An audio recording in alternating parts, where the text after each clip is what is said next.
Hello Kasangga, ika-day 81 na ng ating Kasangga Vlog Challenge. Oy, kung ngayon lang tayo nagkita Kasangga, ako nga pala si Kasanggang Jumil, ang machinist entrepreneur dito sa bansang Australia.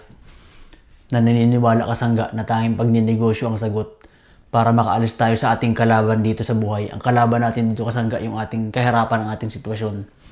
Hindi madali ang ating sitwasyon Kasangga, most of the time.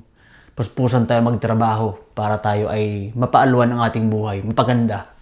At kung naniniwala ka nung Kasangga na ang pagninegosyo ang sagot para makaalis tayo sa ating kahirapan Kasangga, samahan mo Kasangga at sama-sama nating lutasin yan. Join me Kasangga at pumasok ka na sa ating KAUPE, sa ating Blue Apps, sa ating grupo Kasangga. Hanapin mo lang yan Kasangga at sama-sama nating Kasanggang solusyonan ang ating sitwasyon. At mag-follow ka na rin Kasangga dito sa ating Jumil Ignacio Official dahil take note Kasangga, 365 vlogs to. Nakaka-81 na tayo Kasangga.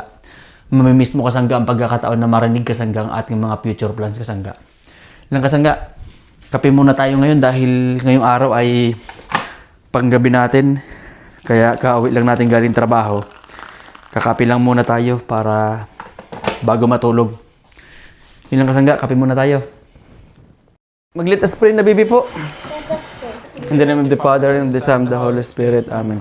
Bless us, O Lord, in this thy gift which we are about to receive from thy bounty through Christ our Lord. Amen. In the name of the Father, and of the Son, and of the Holy Spirit. Amen. Naubusan kami siya. Kain na! Ito mga Kasangga, may manok tayo mga Kasangga. Nag-ano si Mumi ng chicken na best in the world. Chicken in the world. Kunil. Kunil.